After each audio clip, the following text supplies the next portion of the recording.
Bonne nouvelle pour la rentrée académique 2022-2023, l'École supérieure d'administration, d'économie, de journalisme et des métiers de l'audiovisuel ESAE vous ouvre les portes de ses différents sites. À Gbedjourmende, à Bomé-Calavi, à Kpakpa et même à Parakou, l'université ESAE vous offre des bons d'études et des demi-bourses dans toutes ses filières en licence 1, 2 et 3. Et pour les 100 premières inscriptions en master 1 et 2, bénéficiez des demi-bourses. Nouveau bachelier, vous avez au moins la mention assez bien, inscrivez-vous vite à ESAE et bénéficiez d'un bon de 50 000 francs CFA. Étudiants, étudiantes et nouveaux bacheliers, payez 200 000 francs CFA en sciences de gestion, sciences économiques, sciences juridiques et en administration des affaires en licence 1, 2 et 3 et 500 000 francs CFA en master 1 et 2, 250 000 francs CFA en administration générale, administration des finances, journalisme et métiers de l'audiovisuel en licence 1, 2 et 3 et 600 000 francs CFA en master 1 et 2. Alors, inscrivez-vous vite et profitez des offres exceptionnelles mais également d'un enseignement de qualité à l'université d'excellence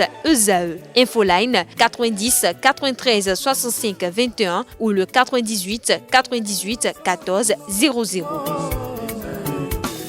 ESAE, l'excellence a un nom. Amis sportifs, bonjour. La Confédération africaine de football CAF travaille depuis quelques années à booster le développement du football féminin sur le continent. Des compétitions sous-régionales et régionales sont organisées afin de susciter la promotion de la discipline au niveau des associations membres. Lors du tournoi de qualification de la Ligue africaine des champions féminines à Yamoussoukro en début du mois, Kevin Kwame Kofi, secrétaire général d'Africa Sport d'Abidjan, a exposé l'organisation du football féminin en Côte d'Ivoire. Des propos recueillis par Seton Delarius Adjabouino. Au niveau de la Côte d'Ivoire, déjà en Ligue 1, on a 10 équipes et en Ligue 2, on a 14 équipes. C'est d'abord au niveau de la subvention qu'il y a un changement, puisqu'il y a un nouveau comité directeur qui est venu. Au départ, la subvention pour finir une saison, c'était 2,5 millions. Nous sommes passés à 10 millions pour cette année. Donc déjà, il y a un engouement. Et parmi les clubs féminines, c'est la première équipe qui est arrivée dans la phase des demi-finales. Voilà, donc déjà au niveau de la Côte d'Ivoire, il y a un travail qui a été fait. C'est maintenant qu'il y a un peu de l'ordre dans ce domaine-là. On dit le SMIF en Côte d'Ivoire pour un salaire d'une joueuse à la rigueur 60 000 francs. Maintenant, ça dépend de la qualité de la joueuse. Voilà. Selon le talent de la joueuse, l'équipe peut fixer le salaire, mais le SMIF, c'est 60 000 francs.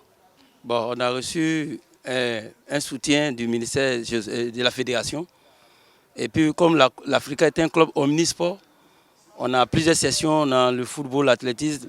On a notre président central qui est venu ici, au nom de M. Kyotea Narcisse, qui est venu aussi soutenir les filles.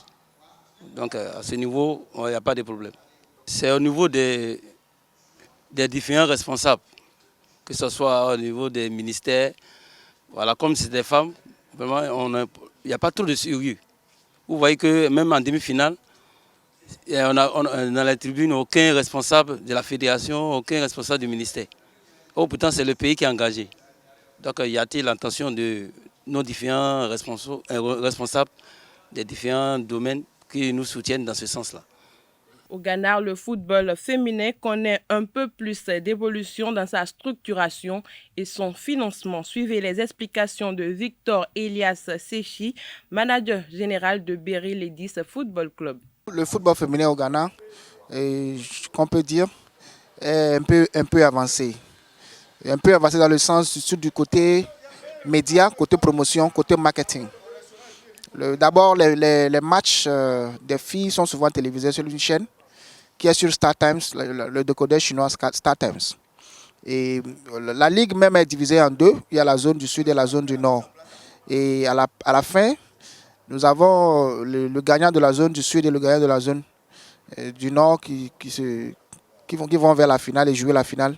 Et c'est par là qu'on déclare le vainqueur du championnat. En général, je peux dire que le football féminin au Ghana C'est-à-dire ça évolue à la 2-4-6. Et depuis des années maintenant, financièrement, les choses... par exemple, l'année passée, le gouvernement ghanéen avait, par son agence, a essayé de donner des salaires aux jeunes filles, surtout durant la période de Covid. Donc, ce qui a motivé beaucoup de ces jeunes filles à jouer le ballon. Malheureusement, compte tenu des conditions financières du pays, ça ne marche plus maintenant.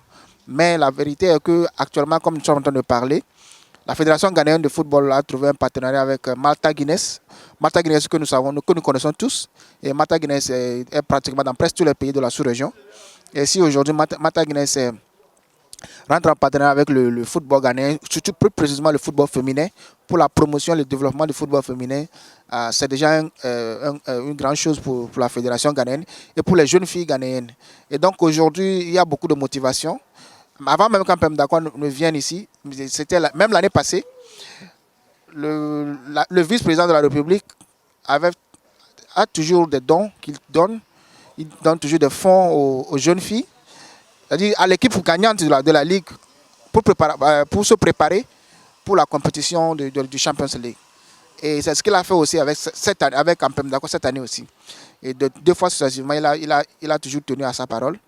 Et à part lui, il y a des agences du gouvernement, il y a des ministres et beaucoup de leaders du pays qui s'intéressent beaucoup au football féminin. En fait, en réalité, le football féminin au Ghana est capable d'attirer le nombre de personnes que le football masculin aussi attire auprès des supporters. Par exemple, moi-même, mon équipe, Berry Ladies, qui joue à Madina, à chaque fois que nous jouons contre Hazakes Ladies, c'est comme un classico. Et le nombre de personnes qui viennent là-bas, des fois, dépasse même le nombre de personnes qui viennent regarder les matchs des garçons, des D1 mais de Premier League. L'ex-capitaine des Écureuils du Bénin, Stéphane Sesseyon, est de retour en sélection après quelques mois d'absence. L'annonce a été faite par le sélectionneur national Moussa Latongi dans la salle de conférence du stade de l'Amitié Général Mathieu Kérékou de Cotonou.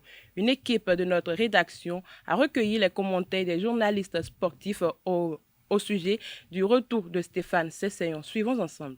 Le sélectionneur national a dévoilé une liste de joueurs parmi lesquels il y a quand même beaucoup de nouveaux joueurs, certains qui vont effectuer leur première sélection, d'autres qui viennent par à coup.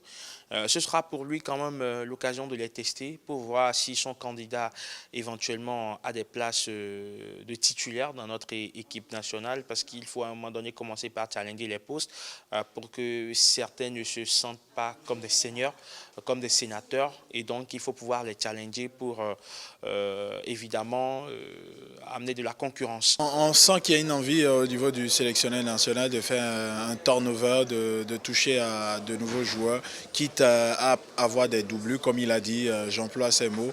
Ce n'est pas forcément une mauvaise chose. Maintenant, est-ce que entre ce turnover et ces certitudes, est-ce qu'il va arriver à nous former une excellente équipe compétitive et surtout à même de gagner, parce qu'actuellement on n'a pas besoin simplement que de résultats, on a besoin de gagner uniquement. Après 2 défaites, il faut une équipe offensivement correcte et potable qui puisse mettre la balle au fond des filets, parce qu'on a un véritable problème à ce niveau, et derrière travailler sur la défense, parce que on n'a pas encore une défense totalement moulée quand on constate que Cédric Ontonji revient également de blessure. Donc il y a un gros travail à faire.